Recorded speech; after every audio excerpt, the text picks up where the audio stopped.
قرآن مجید میں قیامت کی دو بڑی نشانیاں بیان کی گئی ہیں، جن میں سے ایک یاجوج اور ماجوج کا نکلنا ہے۔ قیامت کی باقی تمام نشانیاں احادیث میں آئی ہیں۔ احادیث میں یاجوج ماجوج کی تفصیل بیان کی گئی ہے۔ یاجوج ماجوج کو سمجھنے کے لیے سب سے پہلے ذوالقرنین کو سمجھنا ہوگا۔ سورہ کہف میں ذوالقرنین کا ذکر آتا ہے کہ انہیں اللہ تعالیٰ نے پوری زمین پر اقتدار سونپا تھا اور 3 راستے عطا کیے تھے جن پر انہوں نے سفر کیا۔ ان راستوں کے لیے قرآن مجید میں سبابہ کا لفظ استعمال ہوا ہے۔ جدید محققین کے مطابق سبابہ کا مطلب آسمانی راستہ ہے۔ سورہ کہف کے مطابق سب سے پہلے وہ ایک سفر پہ گئے جہاں سورج غروب ہو رہا تھا۔ جدید سائنس کے مطابق ہماری دنیا میں سورج تو کہیں غروب نہیں ہوتا، بلکہ ہماری زمین سورج کے گرد چکر لگا رہی ہے اور زمین کا کوئی نہ کوئی حصہ سورج کے سامنے رہتا ہے۔ قرآن کی اگلی آیت میں آتا ہے کہ انہوں نے سورج کو ایک کالے رنگ کے کیچڑ میں ڈوبتے ہوئے دیکھا۔ اس کا مطلب ہے کہ وہ کسی ایسی جگہ پہنچے تھے جہاں سورج مر رہا تھا۔ یہ کالے رنگ کے کیچڑ سے کیا مراد ہے؟ قرآن مجید میں اس کے لیے عین الہمیہ کا لفظ استعمال ہوا ہے۔ عربی زبان میں عین آنکھ کو کہتے ہیں۔ جدید کاسمولوجیکل سائنسز کے مطابق ستارہ ایک بلیک ہول میں ڈوب کر مرتا ہے اور بلیک ہول کی شکل آنکھ کی طرح ہوتی ہے۔ وہ ایسی دنیا میں پہنچے تھے جس کا سورج بلیک ہول میں ڈوب رہا تھا اور وہ دنیا ختم ہو رہی تھی۔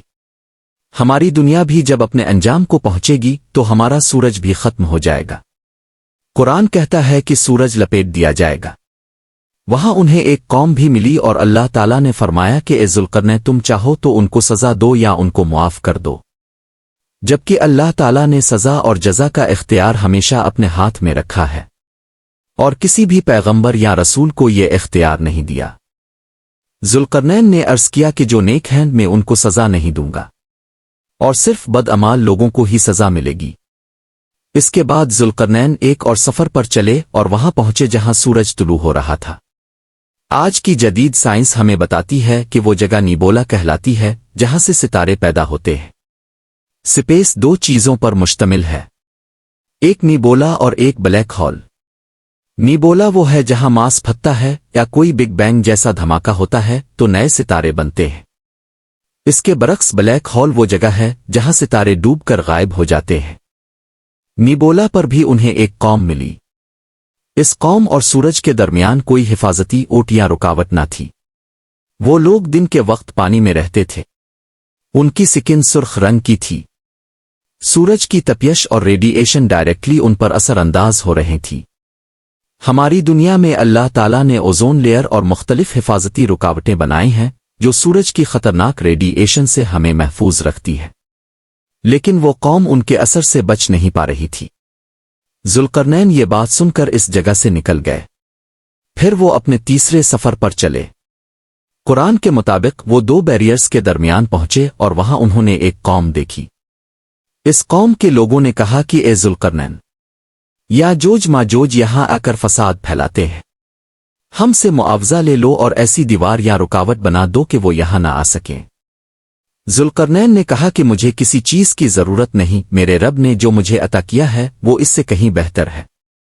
تم افرادی قوت سے میری مدد کرو اور میرے پاس لوہے کے تختے لے آؤ۔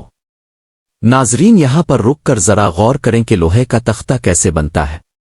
زمین سے اگر لوہا نکلتا ہے تو وہ خام شکل میں ہوتا ہے اور اس سے آئرن کی شیٹس بنانا ممکن نہیں کیونکہ اس میں مٹی اور ریت بھی شامل ہوتی ہے۔ ایک خاص طریقہ کار سے گزارنے کے بعد لوہے کو باقی چیزوں سے الگ کیا جاتا ہے۔ اس کا مطلب ہے وہاں کوئی ایسی انڈسٹری یا ایسی ٹیکنالوجی موجود تھی کہ وہ آئرن کی شیٹس بنا رہے تھے، جبکہ ہماری دنیا میں لوہے کی شیٹس بنانے کی ٹیکنالوجی 18ویں صدی میں شروع ہوئی۔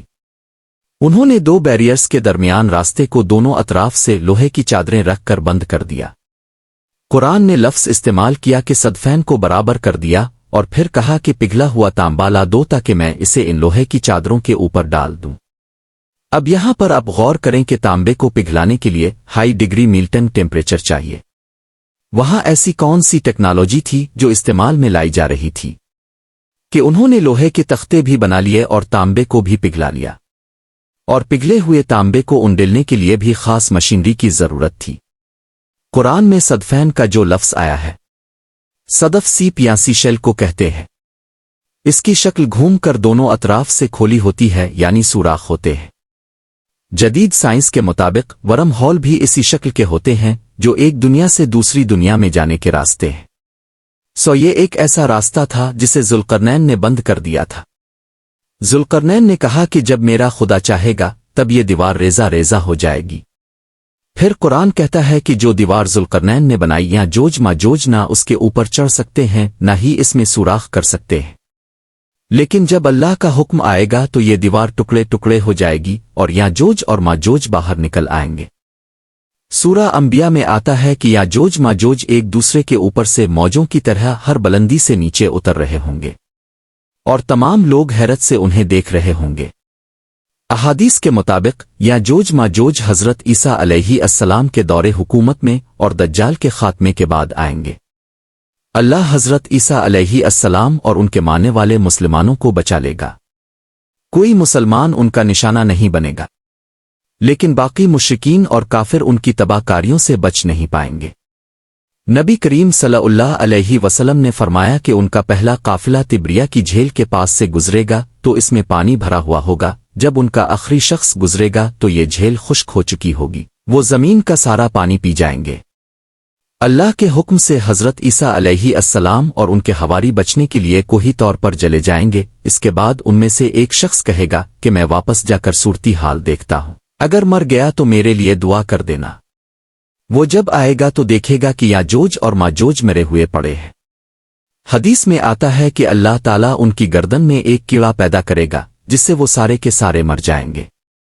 زمین پہ ایک بلشت برابر جگہ بھی ان کی لاشوں سے خالی نہ ہوگی، بدبو اور تعفن پھیل جائے گا، زمین پر رہنا دشوار ہو جائے گا۔ پھر حضرت عیسیٰ علیہ السلام دعا کریں گے کہ اے خدا ہمیں اس عذاب سے نجات دلا۔ پھر اللہ ایسے پرندے بھیجے گا جن کی گردنیں اونٹ کی طرح ہوں گی، پرندے انہیں اٹھائیں گے اور سمندروں میں پھینک آئیں گے۔ ناظرین، اس دنیا میں کوئی ایسا پرندہ ہے کہ جس کی گردن اونٹ کی طرح ہو؟ اس سے یہ ظاہر ہوا کہ وہ پرندے بھی اس دنیا کے نہیں ہوں گے۔ پھر اللہ بارش برسائے گا، پوری دنیا کو دھو دیا جائے گا۔ اس کے بعد زمین اتنی زرخیز ہو جائے گی کہ نبی صلی اللہ علیہ وسلم نے فرمایا ایک انار پورے خاندان کے کھانے کے لیے کافی ہوگا، ایک گائے کا دودھ پورے قبیلے کے لیے کافی ہوگا۔ زمین پر امن اور سکون پھیل جائے گا، حضرت عیسیٰ علیہ السلام کی حکومت قائم ہوگی، اور پوری دنیا میں کوئی گھر ایسا نہیں ہوگا جس میں اسلام داخل نہ ہو۔